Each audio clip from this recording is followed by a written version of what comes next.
بسم الله الرحمن الرحيم الحمد لله الذي لا يبلغ مثله القائلون ولا يحصي نعماءه العالمون ولا يمد حقه المجتهدون الذي لا يدركه بعض الهمم ولا يناله غوص الفتن الذي ليس بصفته حد محدود ولا نعت موجود ولا وقت معدود ولا أجل ممدود فترى الخلائق بقدرته ونشر الرياء برحمته ثم الصلاة والسلام على أشرف الأنبياء والمرسلين سيدنا ونبينا حبيب قلوبنا وطبيب نفوسنا أبي القاسم محمد اللهم صل على محمد وعلى محمد وعلى بيته الطيبين الطاهرين المعصومين المظلومين المنتخبين المنتجبين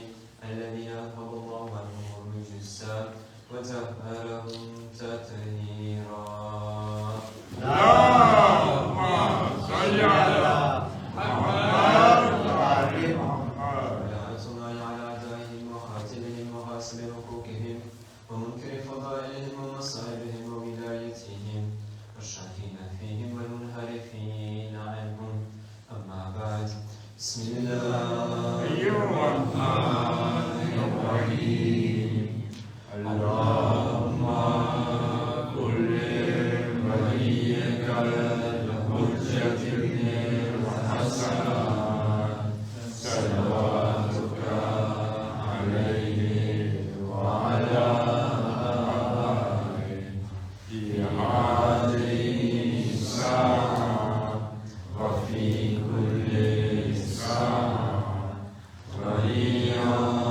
وحافظا وقائدا وناصرا ودليلا وعينا حتى تسكنه أرضك توبا وتمتعه فيها طويلا برحمتك يا أرحم الراحمين. اللهم صل على محمد وعلى محمد.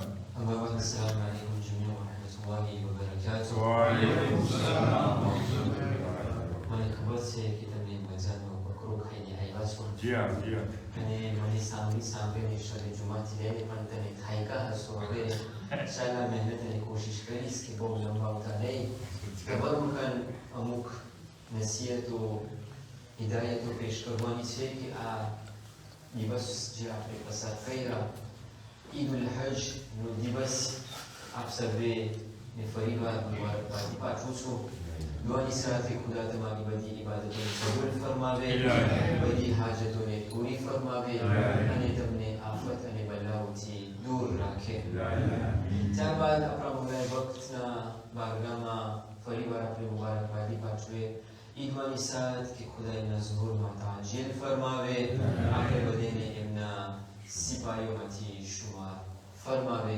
दुआनी कबूलियत मांगे सल्लल्लाहु अलैहि मुहम्मद व आले मुहम्मद اللهم صل على محمد وعلى محمد. आशु जीवस जो આપણે બહુ જાજા નામથી એમને ઓળખી શકે છે આપણે ઈદ ઉલ હજથી પણ ઓળખે છે અમુક લોકો ઈદ ઉલ અઝહાથી પણ ઓળખે છે અમુક બકરીદથી પણ ઓળખે છે અમુક કુરબાનીથી પણ ઓળખે છે ઈદ કુરબાનથી પણ ઓળખે છે અલગ અલગ નામો આપણને મળે છે પણ મૂળમાં બધાયનો મકસદ એક જ વસ્તુ છે કે આપણે આ દિવસની અંદરમાં ઈદ મનાવીએ પણ તમે remarque કરજો કે આ ઈદ અને ઈદ ફિત્રના વચમાં તો એ આપણને અમુક અહેસાસ થશે આપણને દિલમાં એવું થશે કે આ બે ઈદ સરખી નથી આપણે હું નથી કહેતો કે દીને ઇસ્લામ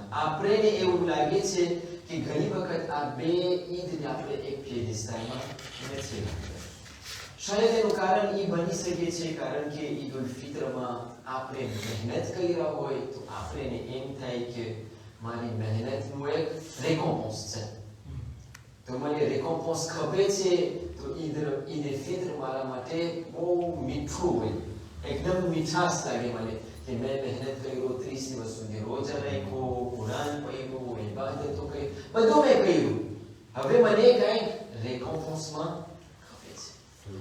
પણ ઈદ ઉલ હજમાં યા કુરબાનીમાં, ઈદ ઉલ અધહામાં મેં તો કઈ મહેનત નથી કરી, બેઠો છે.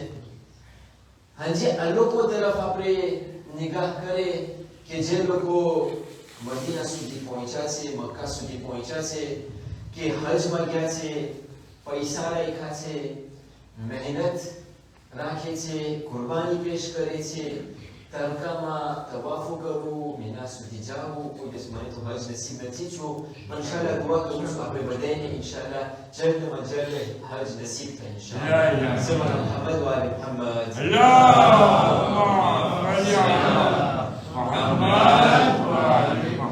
બધી મહેનતોને સહન કરવું, બધી ડિફિકલ્ટીને સહન કરવું, સગમાં વાલને કાઢી નાખવું. આ લોકોની બધી મહેનત હોય તો આપણે કહીએ કે આ લોકો ઈદ મનાવે તો હલો કાંઈ કહેવાય. પણ મેં અહીંયા બેઠા બેઠા ઈદ શા માટે મનાવું છું?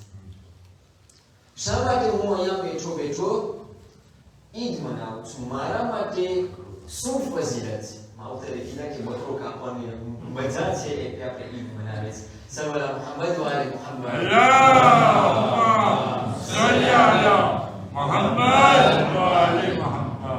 તો શા માટે આપણે આ દિવસ જ્યારે આવે છે, 10મું ઝિલહજનો દિવસ આવે છે, ત્યારે બધે મુસલમાનો ભેગા થાય છે? ફક્ત આપણે નહીં, બધે મુસલમાનો આ ઈદને મનાવે છે અને એની અંદરમાં ખુશી મનાવે છે. એનો જવાબ હું તમને ખુતબાની અંદરમાં જરાક બયાન કર્યો હતો. આપણે સવારના 2 એક્ઝામ્પલ લીધા હતા ખુતબાની અંદરમાં. નબી આદમના 2 ફરઝંદ હાબીલ અને કાબીલનું આપણે કુરબાની બારામાં જરાક ચર્ચા કર્યા હતા. ત્યારબાદ આપણે જે આયત છે કે જ્યાં નબી ઇબ્રાહીમ સપનામાં જોઈ છે કે પોતે નબી ઇસ્માઇલને ઝબહ કરે છે. તો જ્યારે આપણે આ ઈદને મનાવે છે, આનું કારણ સૌ સાંભળે છે. આ ઈદ ઉલ હજ એના માટે આપણે મનાવે છે કારણ કે આ દિન જો આપણા સુધી પહોંચ્યું હોય, જો આપણા સુધી આજે આ ઈદ હજી જીવતી હોય, તો એક શખ્સિયતની કુરબાની આના પછવાડે સમાયેલી છે કે ખુદા કયામત તક સુધી આ સુન્નતને જીવતો રાખશે. તમને યાદ હશે, અને આપણે અવારનવાર આ વસ્તુને બયાન કરતા હોય કે જ્યારે ઇમામ હુસૈનની વાત આવે કે ઇમામ હુસૈને એમની બધી વસ્તુઓને કુરબાન કરી નાખ્યો ખુદા માટે. ખુદાએ વાયદો આપ્યો કે અરે હુસૈન, તું તારું જાન માલ બધું કુરબાન કરી નાખ્યો મારા માટે, હું તને વાયદો આપું છું કે કયામત તક સુધી તારું નામ રહેશે. પણ જે સેક્રિફિસ જનાબે ઇબ્રાહીમ પણ આપ્યા છે, કઈ મામૂલી વસ્તુ નથી. આ સેક્રિફિસ કે જે નબી ઇબ્રાહીમ આપે છે, ખુદાને આટલું પસંદ આવે છે. ભલે પોતે એમના ફરઝંદને ઝબહ નથી કરતા, ભલે એના ફરઝંદના બદલામાં એક ધુંબો આવી જાય છે, ઝબહ તો કરે છે, કુરબાની પેશ કરે છે, પણ આ એક્ટ de bienfaisance, ખુદાની ખુશનુદી માટે જે નબી ઇબ્રાહીમ કામ કરે છે, એ આટલું ખુદાને પસંદ આવે છે કે આ સુન્નતે ઇબ્રાહીમને કયામત તક સુધી જાળવી રાખે છે. પણ આની અંદરમાં મારા માટે શું દર્શ છે? આપણે જરાક વાક્યને પાછું લઈ આવે. નબી ઇબ્રાહીમ સપનામાં જોઈ છે, એમના ફરઝંદને ઝબહ કરે છે, એમના ફરઝંદથી સવાલ કરે છે કે સપનામાં આવી રીતના જોયું, તેને કેમ લાગે છે? હું પાછી આયત પડતો નથી કે મારો ટાઈમ આટલું બધું જઈને. તો નબી ઇસ્માઇલ કહે છે, બાબા જે તને સપનામાં દેખાનું તું એને અંજામ આપ, ઇન્શાલ્લાહ તું મને સાબિરીન લોકોમાંથી દેખીશ. નબી ઇબ્રાહીમ અને નબી ઇસ્માઇલ તૈયાર થઈ છે, એ જગ્યા ઉપર લઈ જાય છે કે જ્યારે મેં ઝબહ કરવાનું હતું. પણ આપણે એવું ના લાગે કે નબી ઇબ્રાહીમ બહુ સહેલાઈથી આ કામ કર્યા છે. એક બાપના દિલને તમે પૂછો, અને એક ઝરીફ બાપના દિલને તમે પૂછો કે એના નાના બાળકને ઝબહ કરવું એટલે શું, એ તો આપણે કોઈ નહીં સમજી શકે. નબી ઇબ્રાહીમ એને સમજે છે. પણ જ્યારે નબી ઇબ્રાહીમ આ કામની અંદરમાં આગળ વધે છે, અને મારો મજાલીસનો મકસદ આ જ વસ્તુ છે. એમ નથી કે નબી ઇબ્રાહીમ આવ્યા, નબી ઇસ્માઇલ તૈયાર હતા અને ચડીને ચલાવ્યા. ના, અમુક વાક્યાઓ આપણને અહીંયા મળે છે. અને સૌથી મોટામાં મોટો વાક્ય જે આપણને અહીંયા મળે છે એ છે શૈતાન વસવસો કરે છે નબી ઇબ્રાહીમ.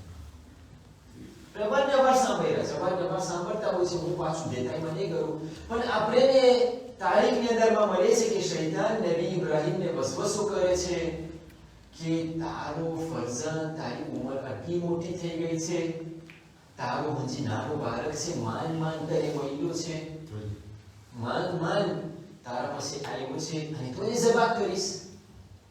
પછી બીબી હાજરાના દિલમાં શક રાખે છે, બીબી હાજરા પણ નબી ઇબ્રાહીમ સાથે વાતચીત કરે છે. શૈતાન આવે છે અહીંયા વસવસો કરે છે. સવાલ એ પેશ થાય છે કે ખુદાને કઈ કુરબાની વધારે પસંદ આવી? આયા ઈ કુરબાની કે જ્યારે નબી ઇબ્રાહીમે નબી ઇસ્માઈલ ઉપર છરી ચલાવે છે ઈ કુરબાની ગઈમી, યા ઈ કુરબાની કે જ્યારે શૈતાન વસવસો કરે છે ત્યારે નબી ઇબ્રાહીમ તો એ કામની અંદરમાં આગળ વધે છે? આ બેમાંથી એક તો શાયદ નહીં હશે, પણ જો આપણે વિચાર કરવા જાય, જ્યારે શૈતાન ઇન્સાનને વસવસો કરે છે ત્યારે પોતે ધ્રુવાંતમાંથી ઘોષાયેલો જાય છે. ઘણી વખત એવું બનતું હોય છે કે ઇન્સાન સારા કામોની અંદરમાં આગળ વધે, પણ આ શૈતાન જ્યારે વસવસો કરે છે ત્યારે એનું કામ સૌ ઊંધું થઈ જાય છે. વાક્યો આપણા પાસે ખુલ્લો છે, આદમનો અને બીબી હવા. સલ્લા મુહમ્મદ વ આલે મુહમ્મદ. અલ્લાહુમ્મા સલ્લી અલા મુહમ્મદ વ આલે મુહમ્મદ. જવાબ આપો તો મને એમ લાગે કે તમે જાગો છો મારા સાથે, કારણ તમે જવાબ નહીં આપો. હેરી યા અલી. નબી આદમ અને બીબી હવાનો વાક્યો આપણા માટે ખુલ્લો દાખલો છે કે શૈતાન જ્યારે વસવસો કરે છે ત્યારે ઇન્સાન જે રસ્તો લે છે એનાથી પોતે હટી જાય છે અને એનું શરણ પોતે બદલાવી નાખે છે. અને આ જ વસ્તુ તમારા હિંમતનો સવારના પેશ કર્યો હતો કે કુરબાનીની અંદરમાં એક શબ્દ છે કે જે પૂર્વ છે, ખુદાથી નજદીક થાવ. અને એક વસ્તુ તમને કહી દઉં, શા માટે આપણે આ ઈદની જે હેસિયત છે, આ ઈદની જે વાલર છે આપણને સમજ નથી પડતી. કારણ કે એક વસ્તુ જ્યાર સુધી એનું કોન્ટ્રાક્ટ આપણા ઉપર ના વીતે ત્યારે આપણને એનું અજર ના ખબર હોય. એક્ઝામ્પલ, જ્યાર સુધી ઇન્સાન ના થાકે ત્યાર સુધી એને નિંદરની જે વાલર છે એ ના ખબર હોય. એક માણસ જ્યારે થાયકો પાયકો હોય ને, જ્યારે એના પાસે તાકાત ના હોય ને, ત્યારે પોતે એને એમ થાય કે ખુદાએ મને આ નિંદર આપ્યો છે તો હું રફોઝે થઈ શકું. ઘણી વખત ઇન્સાનને દિવસનો વલર ના ખબર હોય જ્યાં સુધી રાત ના આવે. તમે વિચાર કરો કે આપણા 24 કલાક દિવસમાં પસાર થતા હોત તો કેવું લાગતું હોત? ઘણી વખત ઇન્સાનને બધીને કદર ના ખબર જ્યાં સુધી અંધારું ના આવે. અમારા નાના બાળક તો નહીં જોયા હોય પણ મારા બુઝુર્ગો જોયા હશે, ગામડામાં પસાર થયા છો કે જ્યારે એ આખું બધું દેશ નાશ થતું હતું, આખી રાત બધી નહોતી મળતી આપણને, પછી જ્યારે આપણે આ બધી મળે તો પછી આપણને કદર, આટલા તો આ બધીની કદર નથી, પણ એ વખતમાં જ્યારે બધી નહોતું મળતું અને બધી આવતી ત્યારે કદર આવતી હતી કે બધીની કેટલી વાલર છે, કેટલી વાલર વસ્તુ છે. આ લોકોને તમે પૂછો તો કહેશે કે અમારા પાસે ઇન્ટરનેટ ના હોય તો અમને ઇન્ટરનેટ ના ખબર હોય. સલ્લા મુહમ્મદ વ આલે મુહમ્મદ. અલ્લાહુમ્મા સલ્લી અલા મુહમ્મદ વ આલે મુહમ્મદ. તો કહેવાનો મતલબ કે ઇન્સાન જ્યાં સુધી એ વસ્તુને ના ખોવે યા એનું કોન્ટ્રાક્ટ એના પાસે ના હોય તો એની વાલર એને ના ખબર. ઇન્સાન જ્યાં સુધી ઇમ્તિહાનની અંદર નહીં પડે ત્યાર સુધી અજરનું વાલર એને સમજ નહીં પડે. ઇન્સાન જ્યાં સુધી ઇમ્તિહાનની અંદરમાં નથી પડતો ત્યાર સુધી ખુદાની બુઝુર્ગી એને સમજ નથી પડતી. અને તમે જોજો આ તકબીર આપણે સવારના પઢી કોને તર્જુમો પડ્યો કે આપણે આ તકબીરની અંદરમાં શું બોલે છે. આટલા ઈદ આપણે મનાવીએ છીએ, કોઈ વખત તમે એમ છો કે આપણે એનો તર્જુમો પડે. મને એનો તર્જુમો અટાણે નથી પણ ઘરે આવીને તમે ઇન્શાઅલ્લાહ પડજો પણ મને છેલ્લો ભાગ છે મને એ ઇન્ટરેસ્ટ થાય છે. આની અંદર આપણે ખુદાને કહે છે વલહમદુલિલ્લાહી અલા મા અબલાના. છેલ્લો જુમલો છે. ખુદાને આપણે કહે છે louange à Dieu pour nous avoir fait un bienfait, une épreuve. ખુદાયા અમે તારો શુકર માને છે, તારા વખાણ કરે છે કે તું અમને ઇમ્તિહાનની અંદરમાં રાખે છે. ઇમ્તિહાનની અંદરમાં રાખે છે. કારણ કે ઇન્સાન જ્યાં સુધી ઇમ્તિહાનમાં ના પડે, અને એ જ મેં તમને કીધું હતું જનાબે મુસ્લિમની શહાદતની રાતે આપણે એક વસ્તુ યાદ કરી રહ્યા હતા કે ઇન્સાન જ્યારે મુસીબતમાં પડે ત્યારે ખુદાને યાદ કરે, પણ જ્યારે ખુશીમાં હોય ત્યારે ખુદાને પોતે ભૂલી જાય. તો તમે વિચાર કરો છો કોઈ દિવસ મુસીબત ના હોય ત્યારે ખુશી જ હોય તો આપણે ક્યારે ખુદાને યાદ કરી રહ્યા હોય? તો જ્યારે ઘણી વખત જિંદગીમાં મુસીબત આવે ને તો એ ખુદાનો શુક્ર કરું છું કે ખુદાએ તું મને યાદ કરે છે, તો તું મને મોકો આપે છે કે હું તને યાદ કરું. Je veux voir le bien partout, comme on dit. તો જ્યાર સુધી આ ઇમ્તિહાન ના આવે ત્યાર સુધી આપણને આ અજરનો જે valeur છે એ આપણને ખબર નહીં. તો આ વસ્તુ આ શૈતાનનો વસવસો એક મોટો ઇમ્તિહાન છે ઇન્સાન. હવે ઇન્સાન એની અંદરમાંથી કેવી રીતના પસાર થાય છે? હદીસની અંદરમાં આપણને મળે છે કે મોમિનના નિશાનીમાંથી એક નિશાની એ છે કે જ્યારે પોતે એમના હદ એમને ખબર હોય, હાફિઝલ હુદૂદ, કે ઇન્સાન એમનું હદ ક્યાં સુધી છે કે પછી એ લીનીને ફ્રોશિયર કરવાનું નથી. જ્યારે પોતે ગુનાહની અંદરમાં પડી જાય છે ત્યારે ઇન્સાનના ઝહેનની અંદરમાં આવી જોઈએ કે હવે આ લીનો હોશ છે, મને અહીંયાથી જવાનું નથી, ખુદાએ મને ના પાડે છે, મને મનાઈ કરે છે આની અંદરમાં કરવાને. જ્યારે ઇન્સાન આવો વિચાર કરશે ત્યારે એને valeur ખબર પડશે કે ખુદાની ઇબાદત કરવું એટલે શું. પણ જો ઇન્સાન ગુનાહની અંદરમાં પડતો હોય, ગુનાહ ઉપર ગુનાહ કરતો હોય, તમને યાદ છે શબે જુમાની અંદરમાં આપણે શું બયાન કર્યા હતા કે ખુદાની મારિફત ઇન્સાનના દિલમાં કેવી રીતના આવે? જ્યાર સુધી ઇન્સાન આ ગુનાહ કરતો રહેશે, ખુદાને પોતે નહીં સમજે, ખુદાની valeur એની ખબર જ નહીં પડે, પણ જ્યારે ઇન્સાન આ ગુનાહ સામે પોતે ઊભો રહેશે ત્યારે એને ખબર પડશે કે ખુદાયા તું કરે છે. અને આ જ વસ્તુ છે કે જે નબી ઇબ્રાહીમ જ્યારે આ કામને કરે છે, ખુદાને આટલું પસંદ આવે છે કે નબી ઇબ્રાહીમને કહે છે કે એ મારા નબી, અને હું નથી કહેતો, તમે જોજો કુરાન મજીદની અંદર આપણે શું કહે છે, સવાલ મુહમ્મદ વ આલ મુહમ્મદ અલ્લાહુમ્મા સલ્લી અલા મુહમ્મદ વ આલ Muhammad. Sourate Baqarah chapitre 2 verset 124. Bismillahir Rahmanir Rahim. وَإِذَا ابْتَلَى إِبْرَاهِيمَ رَبُّهُ بِكَلِمَاتٍ فَأَتَمَّهُنَّ قَالَ إِنِّي جَاعِلُكَ لِلنَّاسِ إِمَامًا قَالَ وَمِنْ ذُرِّيَّتِي قَالَ لَا يَنَالُ عَهْدِ الظَّالِمِينَ. Et rappelle-toi, quand ton Seigneur éprouvait Ibrahim par certains commandements. Nabi Ibrahim ne fakat aaj musibat નથી પડી. નબી ઇબ્રાહીમ ઉપર એમની મોર કે પોતે અહીંયા આવે બહુ જાજી મુસીબત નબી ઇબ્રાહીમ ઉપર પડી. પણ ક્યારેક આપણે મોકો મળશે તો આપણે એના બારામાં ચર્ચા કરીશું. ખુદા નબી ઇબ્રાહીમને કહે છે કે જ્યારે તારા ઉપર મેં અમુક épreuve મોકલ્યા et qu'il les a accomplis, અને આ épreuve ની અંદરમાં એમને નજાત મળ્યો. Le Seigneur lui dit, je vais faire de toi un exemple à suivre pour les gens.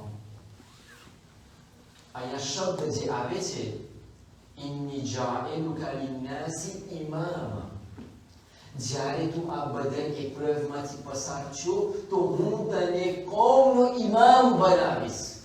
Une personne que les gens vont suivre. તમે વિચાર કરો કે નબી ઇબ્રાહીમની આ કુરબાની, આ sacrifice, આ શૈતાનના વસવસાના સામે આવું ખુદાને આટલું પસંદ આવે છે કે જ્યારે નબી ઇબ્રાહીમ આ બધા એપ્રેવમાં એક પછી એક પસાર થાય છે તો કેવો દરજ્જો નબી ઇબ્રાહીમને આપે છે. ખુદા કહે છે કે હું તને ઇમામ બનાવી નાખીશ. પછી સ્વીટમાં કહે છે Nabi Ibrahim sawal કરે છે, et parmi ma descendance, demanda-t-il. Mon engagement, dit Allah, ne s'applique pas aux injustes. Que فقط تلي إمام بنابي ستارا زورية متينة. أتو ألوك وتفسير بحث إن شاء الله يعرف موكو ميرو تلي نبالا ما بنشر.